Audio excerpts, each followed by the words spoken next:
In the world of fishing, some lures rise to legendary status, passed down through generations, whispered about in bait shops, and revered by anglers everywhere. Others, though, are cast aside, shunned, and even ridiculed. They become the outcasts of the tackle box, the pariahs that no one wants to admit using. Today, I'm fishing with perhaps the most controversial and despised lure in America, the infamous banjo minnow. It's a lure that sparked heated debates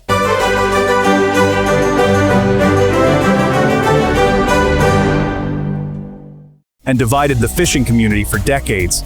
Anglers call it a gimmick, a shortcut, even an insult to the art and tradition of real fishing. To many, using the banjo minnow is like admitting defeat before you even cast your line. Its late-night infomercials promised pure magic, fish leaping from the water, effortless catches, and a guarantee that anyone could become a master angler overnight. The hype was irresistible, but reality was often less kind. Quickly, the banjo minnow became a punchline among serious anglers, a symbol of everything wrong with modern fishing, from over-the-top marketing to the search for easy shortcuts. They say it's for people who don't want to put in the work, who want results without the patience, skill, or knowledge that true fishing demands. But here's the thing. Fish don't care about reputations, marketing, or angler pride. They don't read reviews or watch infomercials. Fish react to movement, vibration, and the promise of an easy meal. If a lure looks alive and triggers their instincts, they'll strike, no matter what anyone on shore thinks. A bass lurking in the shadows doesn't know, or care, if a lure is loved or loathed by humans. All it sees is potential food. So today, I'm putting that idea to the ultimate test, challenging the stigma and seeing if the banjo minnow can earn a little respect. I'll fish with nothing but this infamous piece of plastic. No backup lures, no safety nets, and absolutely no excuses. It's just me, the banjo minnow, and whatever's swimming beneath the surface. Today, there's no hiding behind tradition or popular opinion. The banjo minnow will either prove its worth once and for all, or confirm every bit of hate it's ever received.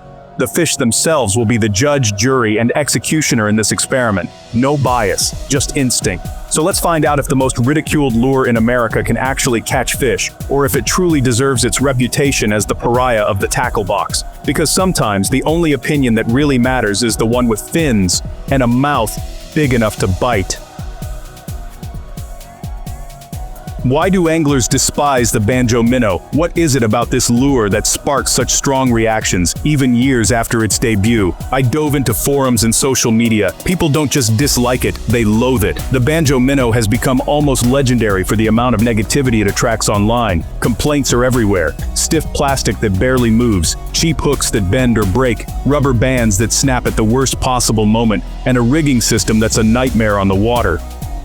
Even experienced anglers find themselves frustrated, wasting precious fishing time just trying to get it set up.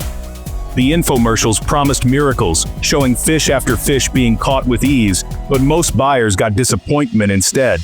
The reality rarely matched the hype. "It's a joke," one angler wrote. "I spent a summer trying to make it work. Caught nothing."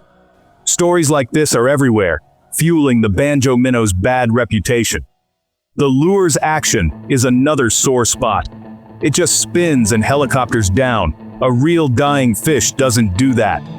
Instead of mimicking prey, it looks unnatural, almost cartoonish. For anglers who pride themselves on skill, the banjo minnow feels like cheating. It's marketed as a shortcut, undermining the craft and knowledge that real fishing requires. Using it is like a chef microwaving dinner. No pride, no craft. It's the easy way out, and for many that's just not satisfying. The stigma is real. Catch a fish on a banjo minnow and you can't even brag about it. Instead of respect, you get laughter or eye rolls from fellow anglers. It's not just about performance, it's about what the lure represents. To many, it stands for gimmicks and shortcuts, not tradition or skill. To many, it's a mark of inexperience, a sign you don't know what you're doing. That's the real insult. It's almost a rite of passage to move beyond the banjo minnow. But is the hate justified, or just fishing folklore passed down over the years? Maybe there's more to the story than just bad reviews and broken promises. Today, I'm here to find out. I want to see for myself if the banjo minnow deserves its reputation, or if it's just misunderstood. Sometimes, the most ridiculed things deserve a second look.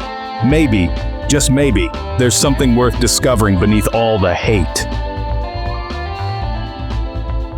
Fish don't care about hype or hate, they care about survival.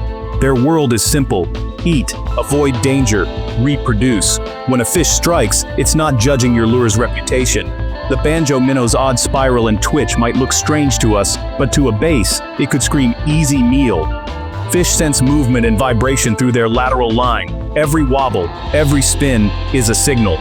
What anglers see as a flaw, a fish might see as opportunity. My theory: if the banjo minnow mimics a dying baitfish, it should trigger strikes. I'm ignoring the mockery and testing the biology. The fish will decide if this lure is a joke or a hidden gem. Today, it's not about pride. It's about what works. Let's see what the fish have to say.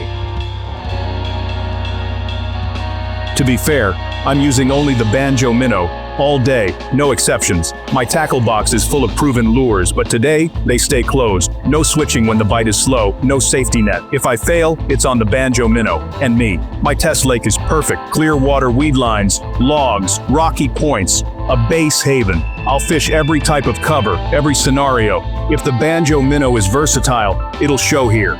Rigging it feels awkward, just like the critics said. My expectations? Low. I'm ready for a long, frustrating day, but curiosity drives me. What if the haters are wrong? What if this lure actually works? There's only one way to find out. The rules are set. The challenge is real. Time to cast the most hated lure in America. The first cast of the day, right along the weed line, a spot every bass angler knows is classic territory for big fish. The anticipation is electric, the water calm, and my hopes are high as I send the lure flying toward the thickest patch of green. The banjo minnow spirals down through the water, its movement awkward and almost clumsy, not at all like the graceful swim I'd expect from a real baitfish. It tumbles and twists, looking more like a mistake than a meal. I twitch the rod, just like I've seen in those late-night infomercials, trying to mimic the exaggerated action they promised would drive fish wild. My hands are steady, but my mind is skeptical. Suddenly, my line goes tight. A violent thud jolts up the rod, catching me completely off guard. The strike is aggressive, unmistakable, and my heart skips a beat. I set the hook with a quick snap, and a 3-pound bass erupts from the water, thrashing and leaping in a spray of droplets. The fight is on, and I can hardly believe what's happening. First cast, first fish. I'm stunned, grinning like a kid, holding up the bass for proof. It feels unreal, almost like a trick of luck or fate. Was it just luck? I have to know, so I cast again, aiming for the exact same spot, curiosity and doubt swirling in my mind. Same spot, same twitch, another aggressive strike. The rod bends hard, and I'm hooked up again, barely believing my own eyes. 2 casts. 2 fish.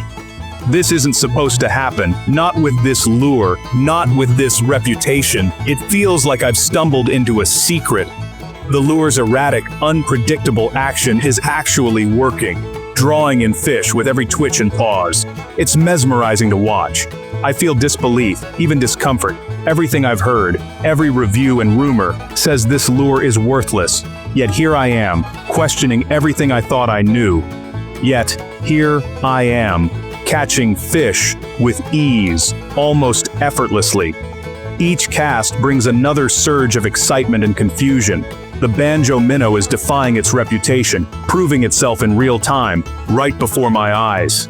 I expected failure, but I'm getting results. Results that challenge everything I've heard from other anglers. The rules of fishing feel upside down, as if I've entered a parallel universe where the underdog lure comes out on top. Maybe the fish never got the memo about this lure's reputation. Maybe, just maybe, they see something we don't. The most hated lure in America is working, and working well. Against all odds, it's turning skeptics into believers, one cast at a time.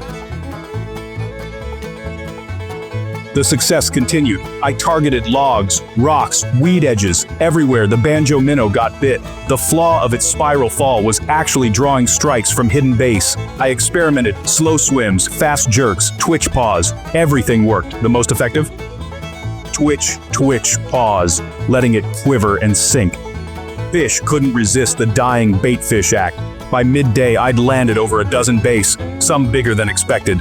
I outfished what I'd expect from my serious lures. The experience was humbling. I realized my bias was stronger than I thought.